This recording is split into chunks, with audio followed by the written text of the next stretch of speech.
বছর বয়ান হবে, তুমি থাকবা কিনা জানা নাই। আমার কলিজার টুকরা ওই হাদি কত স্বপ্ন নিয়া ময়দানে আওয়াজ, কিন্তু অকাতরে চলে গেল। কেউ ভাবেও নাই সন্তানটারে নাকি হাতের মধ্যে নিয়ে বলেছিল, আমি যদি মরে যাই আমার সন্তানটাকে দেখে শুনে রাখিও। আজও কলিজা ভরে দোয়া করেছি, এমন একটা মোনাজাত নাই যেখানে আমি যুবকের জন্য কলিজা ভরে দোয়া করি না। ও আল্লাহ, আর জানো আমার এই জমিনের মধ্যে ওসমান হাদির মতো কারো প্রাণ ঝরে না যায়। কুদরতের ছায়া দিয়া আমার কলিজার প্রত্যেকটা যুবকের জীবনকে হেফাজত করিও। এরে আমার কলিজার বাবারা, আমার আল্লাহকে বেজার করা যাবে না কেন, সেই প্রশ্নের জবাবে আমি এতক্ষণ হাদিসের আলোচনায় আছি। আমার আল্লাহ কেমন দয়ার মালিক, সারা জীবন বয়ান করলে শেষ করা যাবে না। ওরে তুমি ঘুমাইতেছো রাতের বেলা, আল্লাহ যদি সজাগ করে না দেয় কেমনে সজাগ হইবা? আমার আল্লাহ সজাগ করে দিতেছে। আবার কত মা কান্দে, রাতের ঘুমের মধ্যে সন্তান চিরবিদায় হয়ে গেছে। ও আমার যুবক, এত কষ্ট করে এত দৌড়ান দৌড়াই, না খানা না ঘুম না শান্তি, পায়ে ধরে ধরে বলি বাবা তুমি স্কুলে পড়ো, কলেজে পড়ো, চাকরি করো, ব্যবসা করো, আমি কলিজা ভরে দোয়া করি। আমি একথা একবারও বলি নাই স্কুল বন্ধ করে মাদ্রাসায় যাও, তাবলিগে যাও, পীরের কাছে যাও, না হয় জাহান্নামে যাবে। বাংলাদেশে আমি যুবকদের খুব ওজন দিয়া বলি, যুবক তুমি স্কুল ছাড়বা না, কলেজ ছাড়বা না। আমার দেশে মাওলানা মুফতি মুহাদ্দিসের অভাব নাই আলহামদুলিল্লাহ, তবে কলিজায় দুঃখ, আমার দেশে আদর্শবান ডাক্তারের অভাব, আদর্শ ইঞ্জিনিয়ারের অভাব, আদর্শবান ওসি ডিসি এসপির অভাব।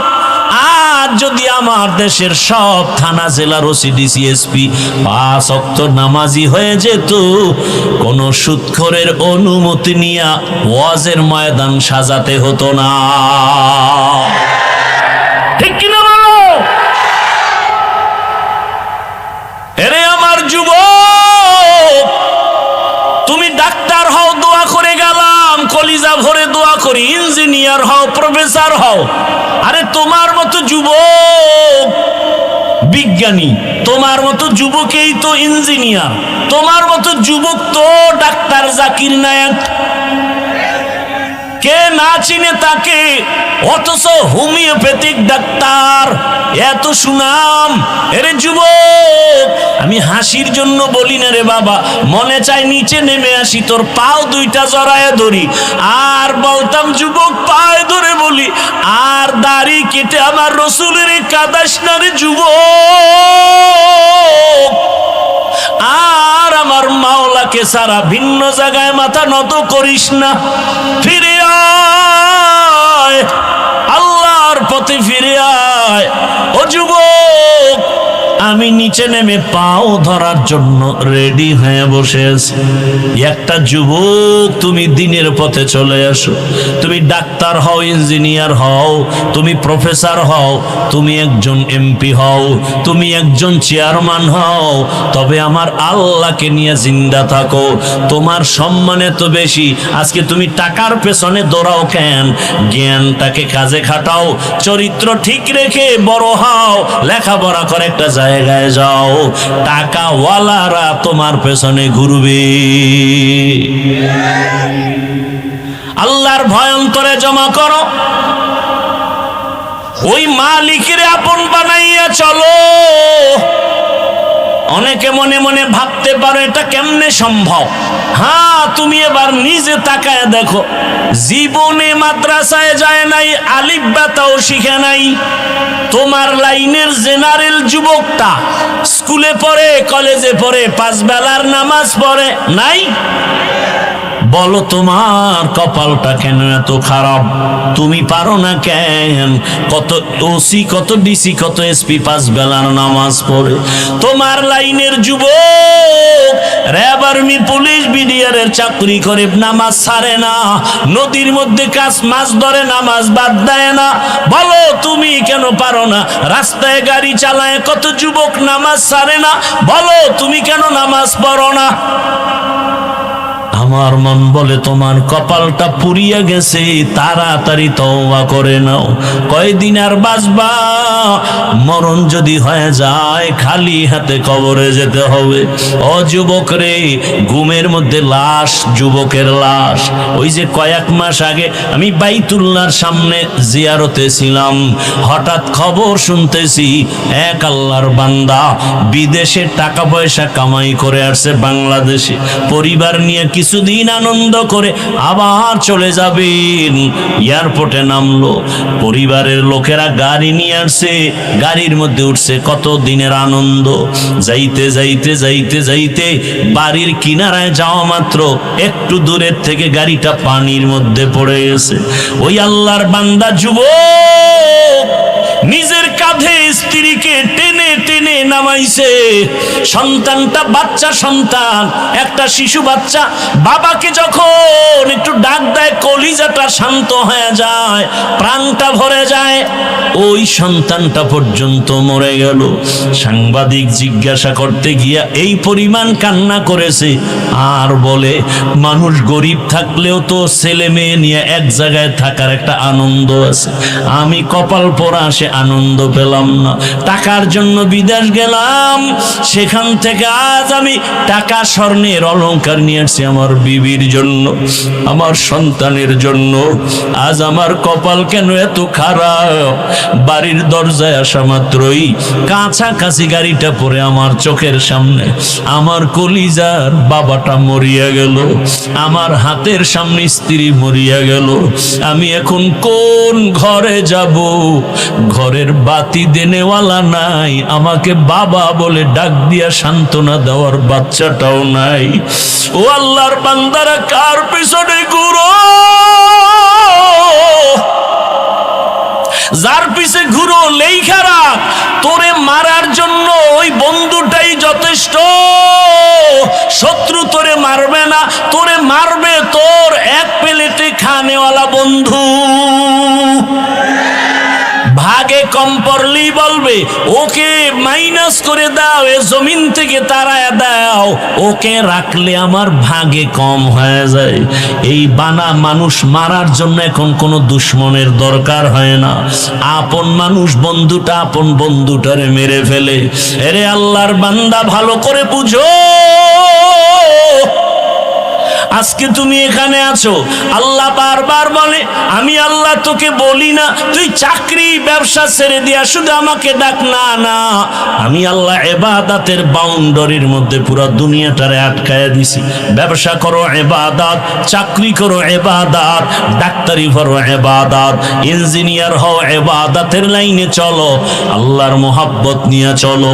ও আল্লাহর বান্দারা, আজকে তুমি সুস্থ বয়ান শুনতেছো, আগামীকাল এই টাইমে আল্লাহ না করুন হতে পারে তুমি হসপিটালের রোগী হয়ে যাবে। তুমি গিয়া মোবাইল চালায় গুনাহ করে করে ঘুমায় যাবা। 10টা 11টায় তোমার আম্মু এসে ডাকবে, বাবা ও আল্লাহ না করুন বুঝাবার জন্য বলি, হঠাৎ মা শরীর স্পর্শ করে দেখবে বরফের মতো ঠান্ডা। মা একটা চিৎকার দিয়া বলবে আমার বাবা দুনিয়াতে জিন্দা নেই। মাথাটা গরম হয়ে যাবে, আমাকে এখন কে আম্মু বলে ডাক দিবে, বাবায় টেলিফোন করবে, তোমার তো চক্ষু বন্ধ, রুহুটা চলে গেছে। বাবায় বলবে ইমাম সাহেব কোথায় যান, আমার সন্তান মরে গেছে, জানাজা না দিয়া যাবেন না। বাবা কাঁদবে আর বলবে, এক দলকে বলবে যাও বাঁশ বাগানে কবর খনন করো, আর এক দলকে বলবে কান্না করে, আমার ঘরের পেছনে মশারি টানায় দেও, গরম পানি গোসল করার জন্য রেডি করো। তোমার আমার হাতের মোবাইলটা আর একজনে নিয়ে বলবে, এ মোবাইল তো আমার, এখন আমার হাতের ঘড়িটা নিয়ে আর একজনে হাতে দিয়া বলবে, ঘড়ির মালিক আমি। আমার গায়ের গেঞ্জিটা বেলেট দিয়ে কেটে কেটে মা বাবায় রেখে ফেলবে।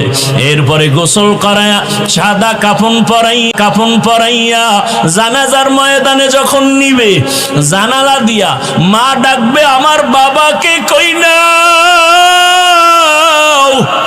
আমারে আর আম্মু বলে ডাকবে না, কই তোমরা নাও। বলে জানাজার ময়দানে, বলে শেষবারের মতো চেহারাটা দেখাও, আমার বাবার একটু দেখিয়ে নেই, একটা নজর দেখবো। জানাজা পড়ায় কবরে নিয়ে যাবে, ওই কবরে পাড়ায়া মাটি দিয়া সব যখন বিদায় হয়ে যাবে, কেউ নাই। আজ আমার ডানে বামে সামনে পেছনে কত বন্ধু কত ভক্তের অভাব নাই। আমি মরে গেলে কবরে রেখে সব যখন বিদায় হবে, আরে অন্ধকার রুমে আমি ঘুমাইতে পারি না, কোন অনেক ভয় লাগে। অথচ মাটির ঘরে আমি একা কেমনে থাকবো রে বাবা। ওই কবরের সম্বল যদি ইবাদত না নিয়ে কবরে যাও, আরে আমার আল্লাহর পক্ষ থেকে ফেরেশতা তিনটা প্রশ্ন করবে, রবের পরিচয় দাও, ধর্মের পরিচয় দাও, রহমাতুল্লিল আলামিনের পরিচয় দাও। এই তিনটা প্রশ্নের জবাব যারা দিতে পারবে তাদের কবর হবে রওজাতুম মির রিয়াজিল জান্নাহ। আর যারা প্রশ্নের জবাব দিতে পারবে না, আল্লাহর পক্ষ থেকে অর্ডার হয়ে যাবে, ও ফেরেশতা, এই নাফরমানকে আমি দুনিয়াতে কম নিয়ামত দেই নাই, আমি আল্লাহ কোনোদিন বাধাও দেই নাই, আমি আল্লাহ অনেক ছাড় দিয়েছি, নামাজ পড়ে নাই, রোজা রাখে নাই, আমি আল্লাহ একবারও রাগ করি নাই, খানা বন্ধ করি নাই, বাতাস বন্ধ করি নাই, বরং আমি আল্লাহ পাক মোহাব্বতের নজরে বারবার ডেকেছিলাম। সে নামাজও পড়ে নাই, আলেমদের বয়ানও শুনে নাই, তওবাও করে নাই। আজকে আর কোনো সুযোগ দেওয়া যাবে না। রহমতের নবী বলেন, আল্লাহর পক্ষ থেকে অর্ডার হয়ে যাবে, আল্লাহ বলবেন জাহান্নামের আগুন কবর ভরে দাও। এক পর্যায়ে আল্লাহর কুদরতি আওয়াজ, আল্লাহ বলবে কবরের মাটি দুই পার্শ্ব থেকে গুনাহগার বেনামাজিরে জোরে জোরে চাপ দাও। কবরের মাটি এত জোরে চাপ দিবে পাজরের হাড় চুরমার হয়ে যাবে। আম্মা জান আয়েশা রাদিয়াল্লাহু আনহা বলেন, আমি দেখি রহমতের নবী আমার রুমের মধ্যে বসে বসে গুনগুন করে কান্না করেন, ইয়া রাসূলুল্লাহ আপনি কাঁদেন কেন? বলে, আয়েশা আমার উম্মতের কথা মনে পড়েছে, হাসরের মাঠে কি উপায় হবে। সূর্যের গরম বড় ভয়ঙ্কর, সূর্যের গরমে মাটির জমিনটা হবে তামা, মানুষের মাথার মগজগুলো ভাতের মারের মতো ফুটতে থাকবে। এরে আল্লাহর বান্দা, নারী পুরুষ সবাই থাকবে উলঙ্গ। ওদিকে জাহান্নামের আওয়াজ, নবীরা পর্যন্ত কান্না শুরু করবেন। ও আমার যুবক বাবারা, ও পর্দার আড়ালের মা বোনেরা, ও বৃদ্ধ বাবাজি, আল্লাহর কোরআন থেকে বলছি, রসুলের হাদিস থেকে বললাম, রে বাবা, যদি তোমার অন্তর বলে কোরআন সত্য, গুনাহ নিয়ে কবরে গেলে হাসরে গেলে তোমার আযাব ভুগতে হবে, তাও সত্য। আর যদি বলো কোরআন মিথ্যা, তো আমাকে প্রমাণ দাও, আমিও তোমার লাইনে চলে আসি, দাড়ি কেটে ফেলি। আর যদি বলো না, কোনো সন্দেহ নাই, আমি বলবো পা ধরে বলবো, পা আগায় দাও, পাও আমি হাত দিয়া ধরে বলবো। আজকে থেকে তওবা করো রে বাবা। জীবনে তো মোবাইলে রাতে গুনাহ কম করো নাই, জীবনে পার্কে পার্কে কম ঘুরো নাই, জীবনে মা বাবার সাথে কত বেয়াদবি করছো সীমানা নাই। এখনো সময় আছে, তওবা করো। ওই মা বাবার সাথে বেয়াদবি করিও না, ওই শিক্ষকের সাথে বেয়াদবি করিও না, উলামায়ে কেরামের সাথে বেয়াদবি করিও না। ওই মা বাবার দোয়া ছাড়াই চেয়ারে বসতে পারি নাই রে বাবা, মা বাবার দোয়া চোখের পানি ছাড়া এই সম্মানের স্থানে আসতে পারি না রে বাবা। ওই মা বাবার দোয়া চোখের পানি, আজকে তুমি টাকার মালিক, বাড়ির মালিক, গাড়ির মালিক হয়েছো। আল্লাহর কাছে দোয়া করো, মা বাবা চলিয়ে গেলে তার জন্য দোয়া করো। আর যদি কোনো ভাগ্যবান এখনো মা বাবা বেঁচে বেঁচে থাকে, সময় পেলে দোয়া নিও। ওই বাবার দোয়া, ওই মায়ের দোয়া জীবনটাকে সফল করে ফেলবে। এখনো যারা গুনাহ ছাড়তে পারো নাই, তওবা করো। তোমার মতো যুবক যদি স্কুল কলেজে পড়িয়া নামাজ পড়ে, গাড়ি চালায় নামাজ পড়ে, তুমি পারবা না কেন? আম্মা জানেরা, বোনেরা, আপনাদের মতো কত মা বোন পর্দা করে, নামাজি অভাব নাই, আপনারা কেন পারবেন না? আল্লাহর কাছে মনে মনে তওবা করেন আর বলেন, হে আল্লাহ, জীবনে তো গুনাহ কম করি নাই, আজকে থেকে নামাজ ছাড়বো না, বেপরদায় চলবো না, দাড়ি কাটবো না। মা বাবার দোয়া নিয়া, শিক্ষকের দোয়া নিয়া, উলামায়ে কেরামের পরামর্শ নিয়া, নবীজির সুন্নাত অনুযায়ী জীবনটা চালাবো।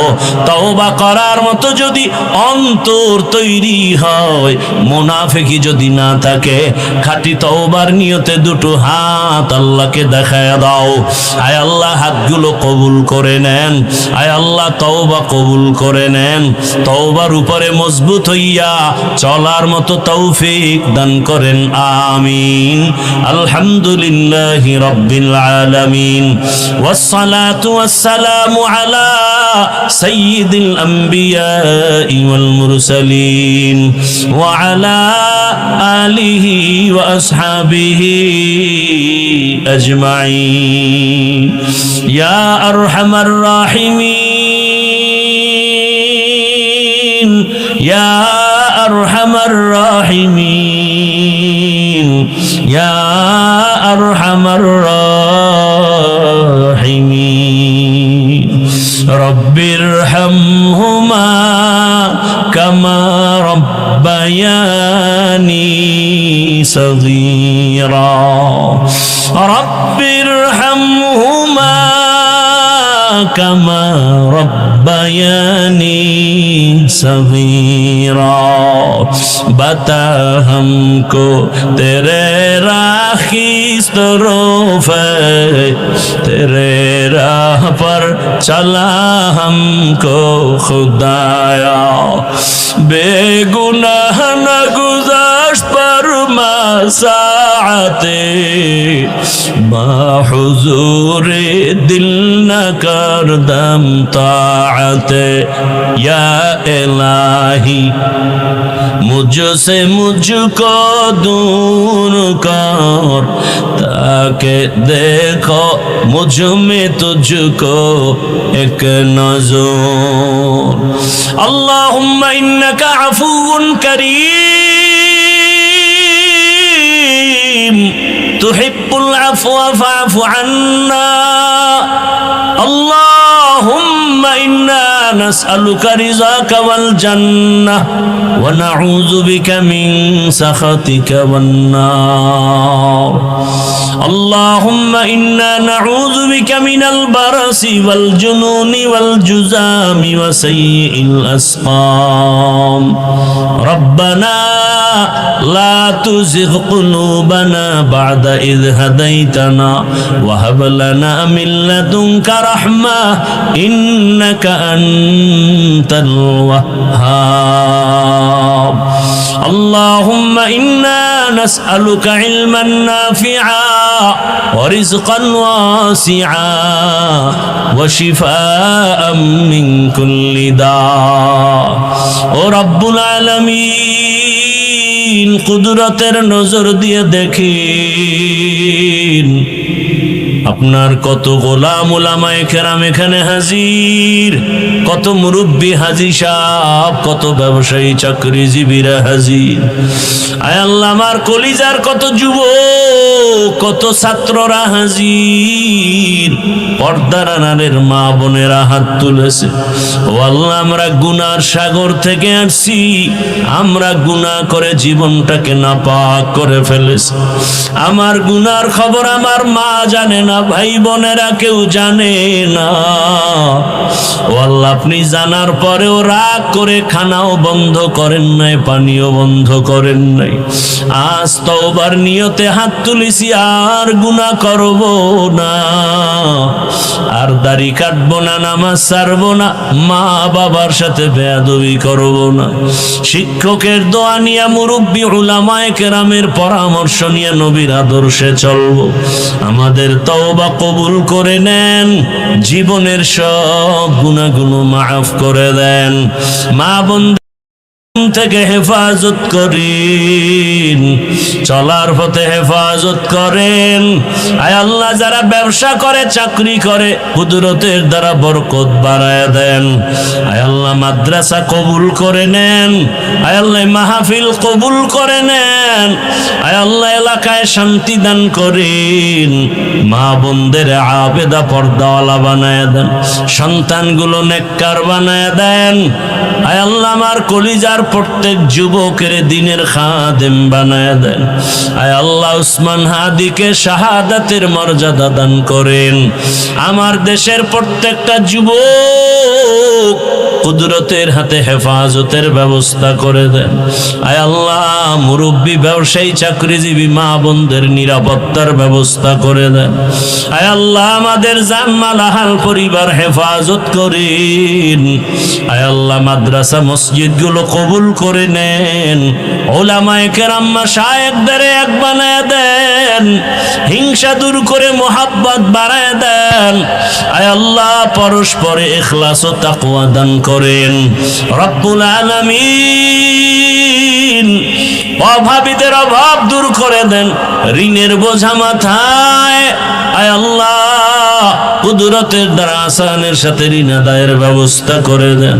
ও দয়ার মালিক, আগামী জুমাবার ঢাকাতে আমার মাদ্রাসার মাহফিল কামিয়াবির সাথে কবুল করে নেন। আয় আল্লাহ, মেহমানরা আসবেন সারা দেশ থেকে, কুদরতের দ্বারা ইজ্জতের হেফাজত করেন। অনেক খরচ, অর্থের আয় আল্লাহ, অর্থের যোগান কোথায়? কুদরতের দ্বারা রাস্তা খুলে দেন রে আল্লাহ। আপনার খাজানায় অভাব নাই, আমরা সব দুর্বল, সকলের দিলের নেক আশা পূরণ করে দেন আল্লাহ।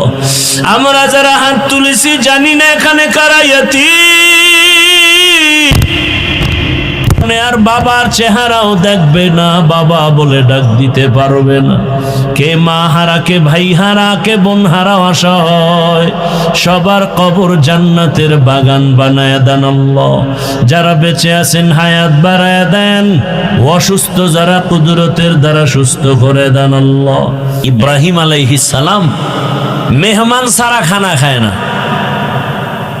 আর আপনারা মেহমান দেখলে ইস্তেগফার পড়েন, অন্য দিক দা ভেগে চলে যান। আম্মাজানদেরও কিছু কিছু এরকম অভ্যাস, মেহমান পছন্দ করে না। অথচ রহমতের নবী বলেন, মেহমান তোমার ঘরের দরওয়াজায় যদি যায়, তোমার জীবনও ধন্য। মেহমান তোমার জীবনের ভাগ্যের একটা চাল দানা খায় না, বরং মেহমান তার নিজের রিজিকটাই সেখানে খায়। মেহমান আসলে রিজিকে বরকত হয়, রুজিতে বরকত হয়। ইব্রাহিম আলাইহিস সালাম মেহমান ছাড়া কখনো খানা খান না। আজকে অপেক্ষায় আছেন, খানা খাবেন, কিন্তু মেহমান পাওয়া যায় না। নির্দিষ্ট না, জারি রাস্তায় পায়ে রে ধৈর্য নিয়ে খাওয়াইয়া দেয়, আসো এক দস্তরখানে খানা খাই। রসুলের সুন্নাত, মক্কা মদিনায় যাবেন, এখনো সেই রসুলের আদর্শ। কোটিপতি মক্কার টাকাওয়ালা মালিক যেই দস্তরখানে খায়, তাদের কাজের লোকেরাও একই দস্তরখানে খায়। এ হলো রসুলের আদর্শ। রহমতের নবী গরিব বলে কাউকে তাড়ায়া দেন না, কারণ আল্লাহর গোলাম। তুমি কাকে তাড়াইয়া দিতেছ? আমার মাওলায় তো তাড়ায়া দেয় না, তুমি কেন দাও? ইব্রাহিম আলাইহিস সালাম আজকে মেহমান পায় না হঠাৎ এক মুশরিক আমার আল্লাহর বিরুদ্ধে আচরণ করনেওয়ালা রাস্তা দিয়ে হেঁটে যায়। কাশো ভাইজান আমার ঘরে একসাথে খানা খাও। খানা খাওয়ার প্লেটের কাছে নিয়ে যখন শুনলো, জানতে পারলো এটা আমার জাতি ভাই মুসলমান না, খানার প্লেট থেকে তখন উঠাইয়া দিছে, যাও আমি বিধর্মীকে নিয়ে এক দস্তরখানে খাবো না। ওই মুশরিক আল্লাহর গোলাম মনে কষ্ট পায় যখন বিদায় হয়, সাথে সাথে জিবরাইল আমিনের আগমন হয়ে গেল, ওহী নাজিল হয়ে গেছে, রে ইব্রাহিম মাত্র একটা বেলা খানার জন্য তোমার দরজা আসে নাই, চলন্ত পথে তুমি নিয়ে আসছো। এই বান্দাটাকে তুমি তোমার ধর্মের না বলে তুমি তাড়ায় দিয়েছো, খানা দাও নাই, পেটের ক্ষুধা নিবারণ করো নাই। ও ইব্রাহিম, এই বান্দার বয়স কত জানো? জীবনে দুনিয়াতে আসা থেকে আজ পর্যন্ত তোমার রবের খানা দিয়েছেন। আরে বিরোধিতা তো তোমার করে না, বিরোধিতা তো করে আমার। সেজদাটা তো আমাকে দেয় না, কপালের সেজদা তো আমার জন্য খাস। ওই সেজদা দেয় আগুনের সামনে গিয়া, তাহলে আমার কষ্ট লাগবে তো বেশি। অথচ তুমি মাত্র এক বেলার খানা দাও নাই, আর এই দীর্ঘ বছর আমার এই গোলামটাকে আমি এক বেলা খানা বন্ধ করি নাই, কারণ আমি রব, আমার মায়া বেশি। তুমি ওরে বানাও নাই, আদর করে বানাইছি আমি। আমার বানানো বান্দার উপরে আমার এত দয়া, আমার এত মায়া, আমি চাই না আমার বানানো বান্দাগুলো জাহান্নামের আগুনে যাবে। এক সেকেন্ডের জাহান্নামের গরম সহ্য করতে পারবে না। আমি আল্লাহ চাই না আমার কোনো গোলাম জাহান্নামে যাবে। এ কারণে যারা বেলাইনে দৌড়ায়, আমি নবী পাঠাইয়া যুগে যুগে সতর্ক করিয়েছি, জাহান্নামের পথে যাইও না রে যুবক। এক সেকেন্ডের জাহান্নামের আযাব গরম সহ্য করতে পারবা না রে বাবা। সব নবী রাসূল এই দাওয়াতই দিলেন জাহান্নাম থেকে বাঁচো। আমার রাসূল এই দাওয়াত দিলেন যে জাহান্নাম থেকে বাঁচো। এবার তাদের খলিফা, তাদের প্রতিনিধি, তাদের ওয়ারাসা, দুনিয়াতে বর্তমানে উলামায়ে কেরামের একই আওয়াজ, যদিও আওয়াজের টন ভিন্ন ভিন্ন, আমার কণ্ঠের আওয়াজ একরকম, আবার তাবলীগওয়ালাদের আওয়াজ ভিন্ন রকম, ফর্মুলা এক একটা আলাদা, কিন্তু উদ্দেশ্য কেন আলাদা না? আমার পেটের ভেতরে ব্যথা, ডাক্তার দেখাবো, গেলাম সিরাজগঞ্জ বাজারে, কথার কথা, ওখানে তো হোমিওপ্যাথিক ডাক্তারও বসে আছে। যদি বলি আমার পেটের রোগ নিরাময় করেন, সে দিবে আমাকে লিকুইড পানি, বলবে 10টা ঝাঁকি দিয়ে তুমি 2 ফোঁটা করে খাও। ওই পেটের রোগের জন্য আমি ঘুরিয়া যদি MBBS ডাক্তারের কাছে যাই, ওই ডাক্তার বলবে ইনজেকশন দাও, সিরাপ নাও, ট্যাবলেট ক্যাপসুল নাও। আবার কোনো কবিরাজের কাছে গেলে বলবে তুমি তাবিজ নাও। আমি যেটা বুঝাতে চাই ভালো করে বুঝেন, হোমিওপ্যাথিক ডাক্তারের সিস্টেম আর ফর্মুলা আলাদা, MBBS ডাক্তারের রোগের ফর্মুলার চিকিৎসা ফর্মুলা আলাদা, কবিরাজের চিকিৎসা ফর্মুলা আলাদা। কিন্তু উদ্দেশ্য কারো আলাদা নাই। হোমিওপ্যাথিক ডাক্তারও চায় পেট ব্যথা ভালো হয়ে যাক, এমবিবিএস ডাক্তারও চায় পেট ব্যথা ভালো হয়ে যাক, কবিরাজও চায় পেট ব্যথা ভালো হয়ে যাক। ভাইরা আমার, ভালো করে বুঝো, ঈমানের লাইনে আমাদের কলবের মধ্যে রোগ আর গুনাহের ময়লা, এই রোগের চিকিৎসার জন্য একমাত্র উলামায়ে কেরাম ডাক্তার। বলে কেমন ডাক্তার? বলে ফর্মুলা এক এক রকম, এক একজনের। তাবলীগওয়ালাদের ফর্মুলা ভিন্ন, পীর সাহেব যারা মানুষের কলবের চিকিৎসা করে তাদের ফর্মুলা আর এক রকম, বক্তাদের ফর্মুলা, মাদ্রাসাওয়ালাদের ফর্মুলা আর এক রকম। ভিন্ন ভিন্ন ভিন্ন ভিন্ন ফর্মুলা হলেও কোনো টেনশন নাই, সবার উদ্দেশ্য এক, মানুষ যেন গুনাহ ছেড়ে আল্লাহওয়ালা হয়ে যায়। তুকু যাও সুন্নতে আহমদ কু যাও, বা মুহাম্মদ কে বুয়াদ নিসবত তোরা, মান আহাব্বা সুন্নতি কৌলে রসূল, মজদায়ে কা নামাই হাম কুন কবুল। আমার আল্লাহ তাআলা বলেন, আমি চাই না কেউ জাহান্নামে যাবি, কারণ এক সেকেন্ডের গরম সহ্য করতে পারো না, সেই পাওয়ার নাই, কারণ আমি তোরে বানাইছি দুর্বল করে। ওয়া খুলিকাল ইনসানু যায়ীফা, মানুষের মতো দুর্বল কোনো প্রাণী আমি সৃষ্টি করি নাই। মানুষ এতটাই দুর্বল, একটা মশার কাছে দুর্বল, একটা পিপিলিকার কাছেও আমরা দুর্বল, কিন্তু মর্যাদা দুর্বল না, মর্যাদা বাড়ায় দিছেন সবার উপরে। দুনিয়াতে যত প্রাণী আছে সবার থেকে মানুষের মর্যাদা বেশি। ওয়ালাকাদ কাররামনা বানি আদম ওয়া হামালনাহুম ফিল বাররি ওয়াল বাহরি ওয়া রাযাকনাহুম মিনাত তাইয়্যিবাত ওয়া ফাদ্দালনাহুম আলা কাসীরিম মিম্মান খালাকনা তাফদীলা। বনি আদম বড় দামি। কয় কেন? কয় এগো মেধা বেশি। কয় মিথ্যা কথা।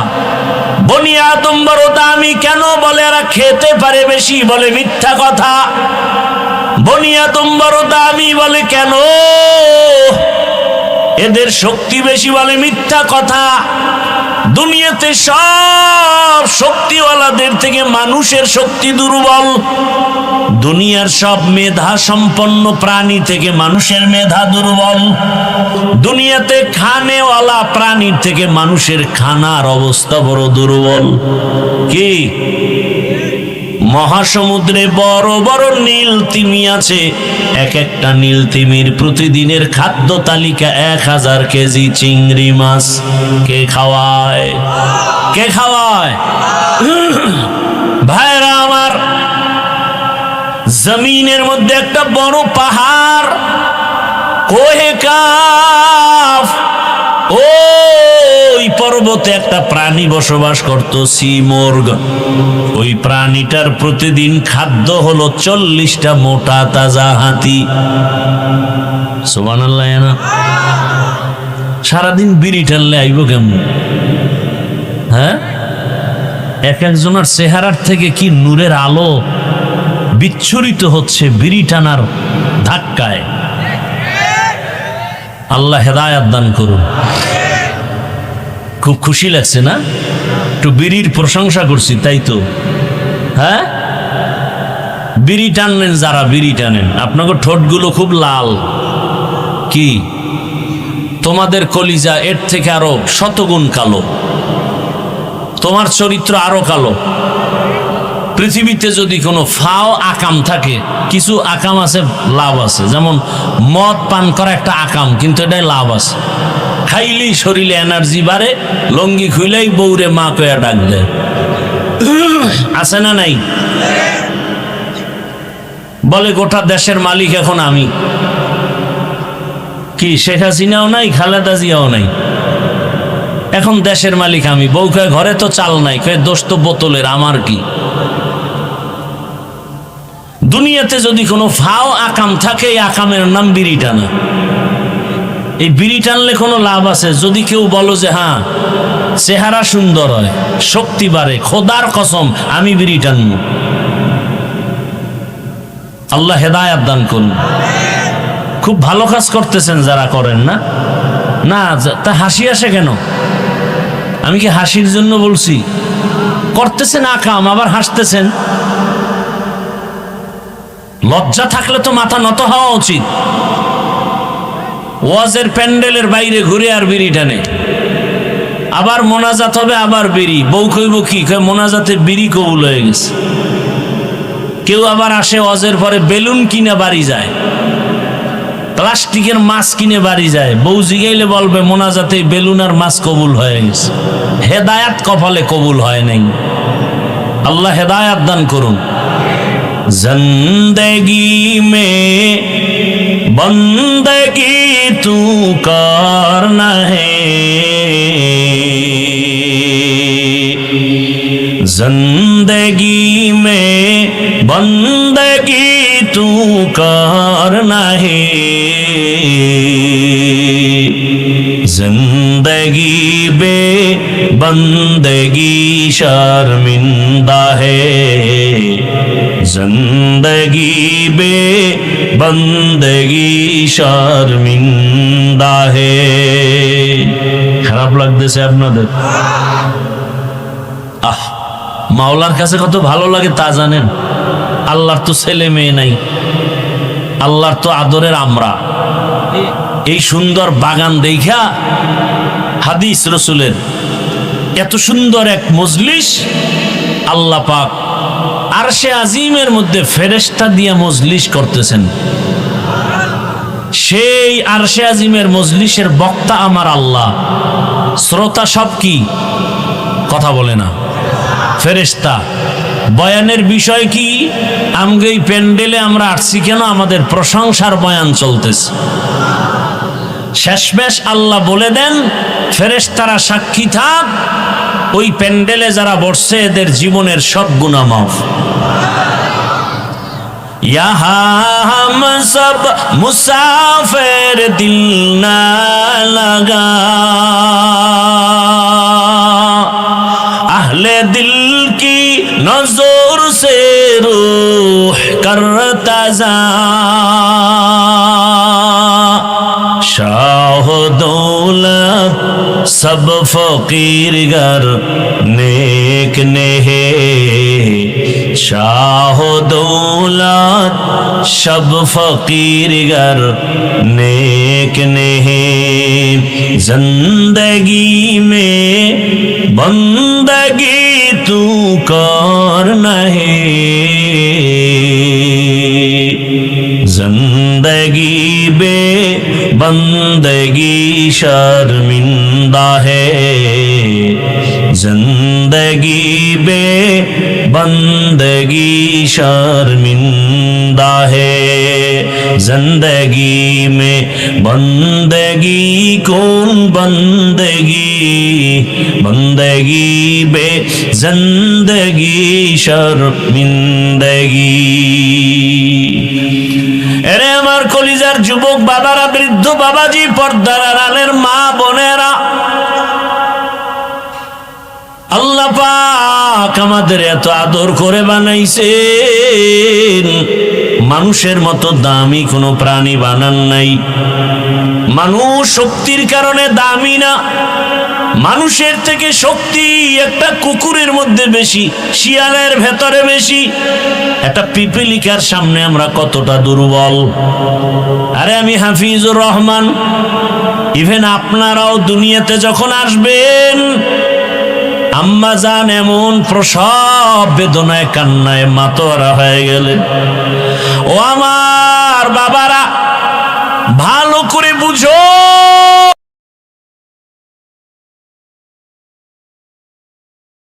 কারণ আমার আল্লাহর ভয় নয়, নারীদের শরীরটা ঢেকে রাখা যেমন ফরজ, তাদের কণ্ঠের আওয়াজটাকে বেগানার থেকে আটকায় রাখা ফরজ।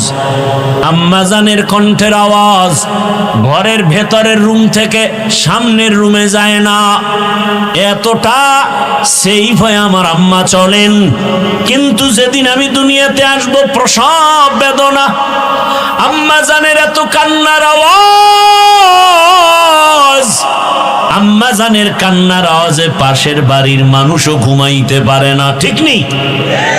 ভালো করে বুঝো, খালি কানসুক করো না, কিছু বুঝো। মায়ের আওয়াজটার কারণে বাড়ির ডানে বামের মানুষ ঘুমাইতে পারে না। বুঝতে পেরেছে কেন এত কান্নার আওয়াজ? যেই মায়ের কণ্ঠ বাইরে যায় না, ওই মায়ের কান্নায় পাশের ঘরের মানুষ ঘুমাতে পারে না। এত করুণকারী কাহিনী কেন? বলে প্রসব বেদনার কান্না। ওদিকে আমার দাদি, আর এক পাশে আমার নানি আমার আম্মারে সান্ত্বনা দেয়, কান্না করো না, ধৈর্য ধারণ করো। আম্মার কান্না বন্ধ হয় না। এক পর্যায়ে মা বেহুশ হয়ে যায়, আবার হুশে আসে।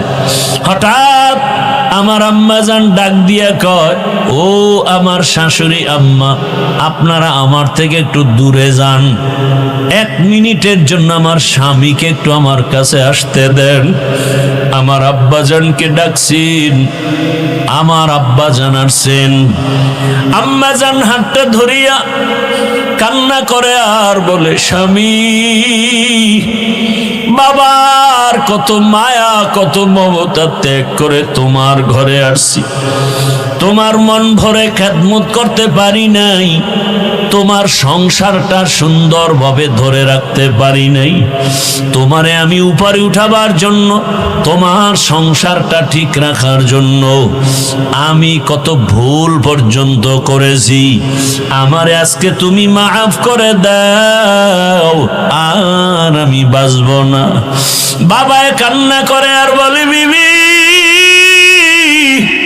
কান্না করিও না, ধৈর্য ধারণ করো। মা কাঁদে আর বলে, স্বামী তুমি বুঝো না, আমার চোখে দেখা অমুক এলাকার অমুক নারী মরে গেছে, বাচ্চা হওয়ার সময় মরে গেছে। আমার মাথায় 7 আসমানের বোঝা, আমি সহ্য করতে পারি না। আমার বারবার কেন যেন মনে হয় আমি মরে যাব। বাবায় কয়, মা তুমি আমারে মাফ করো, ধৈর্য ধারণ করো। দৌড়াইয়া গিয়া ওযু বানাইয়া সেজদায় পড়ে কাঁদে আর বলে, হে মালিক, তুমি আমার স্ত্রীকেও হেফাজত করো। আয় আল্লাহ, প্রসব বেদনা তুমি আসান করে দাও। ও সন্তানেরা, জানো না, এই কারণেই তো আমার রহমতের নবী বাবা মায়ের ক্ষেত্রে মায়ের কথাটা 3 বার নিয়ে আসছেন। মায়ের কত কষ্ট রে বাবা, এত কষ্ট ঋণ চামড়া খুলে যদি জুতা বানায় দাও, কোনদিন তার ঋণ আদায় হবে না। এমন কষ্ট মা করেছেন। ও আল্লাহর বান্দারা, আমরা এতটা দুর্বল, অথচ একটা বকরি ছাগলের বাচ্চা যখন আসে, ডানে বামে কোনো সহযোগিতাকারী আসেনি, কেউ নাই। বাচ্চা দুনিয়াতে আইসা নিজে নিজে 4 পায়ে বাচ্চা দাঁড়ায় গেছে। মায়ের দুধ কোথায় খুঁজা খুঁজা বের করছে। মায়ের দুধের ওলানটা শক্ত, কোনো ঔষধ আনার প্রয়োজন মনে করে নাই। মাথার কপালের অগ্রভাগ দিয়া ওলানের উপরে জোরে জোরে ধাক্কা দিয়েছে, তো ওলানটা নরম হয়েছে। জিহ্বা নাড়া লাগানো মাত্র দুধ বাচ্চার পেটে চলে আসছে। আর আমরা কত দুর্বল, দুনিয়াতে আসা মাত্র মা চক্ষু বন্ধ, বেহুশ। আমার দাদি আর নানি কয়ে, তাকায় দেখ ফুটন্ত গোলাপ। মায়ের এত কষ্ট, মাত্র একটা নজর আমার চেহারার দিকে দেওয়া মাত্র মায়ের কলিজার সব কষ্ট পানি হয়ে গেছে। জীবনের মূল কষ্ট মায়ের, প্রসব বেদনা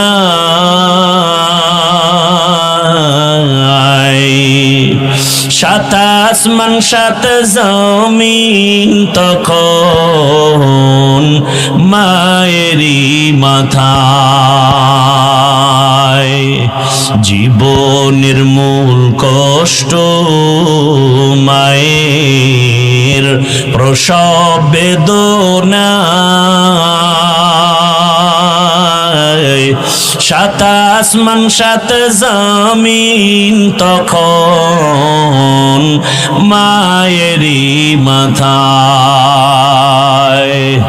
আমার সুন্দর মুখ দেখি মায়ের আমার সুন্দর মুখ দেখি মায়ের ব্যথা যায় দে হাসাইয়া ও আমার প্রাণের মা মা গো মা কোথায় গেলে মোরে ছাড়িয়া জনম দুঃখী ইয়াতিম আমি চাই না কেহ ফিরিয়া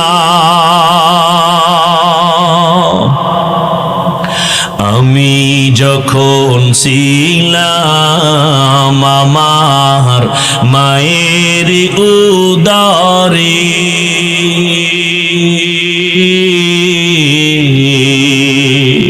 চলাফেরা করলেন যে মায় কত কষ্ট করে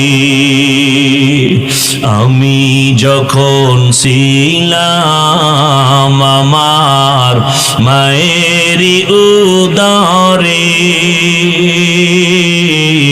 চলাফেরা করলেন যে মায় কত কষ্ট করে এমন মাকে কেমনে আজি এমন মাকে কেমনে আজি যাব আমি ভুলিয়া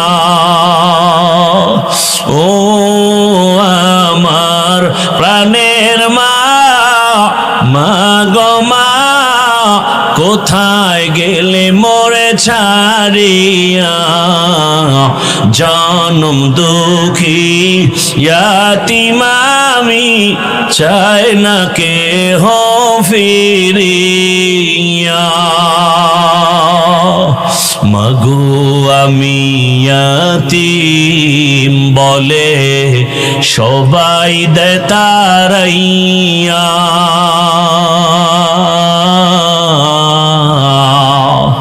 দুঃখের সাথে দিন কাটাই মা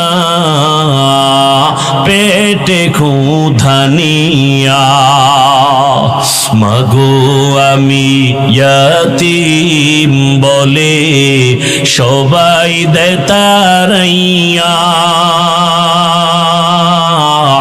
দুঃখের সাথে দিন কাটাই মা পেটে ক্ষুধা নিয়া ঘুমের মাঝে মাকে দেখে ঘুমের মাঝে মাকে দেখে কেন্দে দেই বুক ভাসাইয়া ও আমার প্রাণের মা মা গো মা কোথায় গেলে মোরে ছাড়িয়া জনম দুঃখী ইয়াতিম আমি চাই না কেহ ফিরিয়া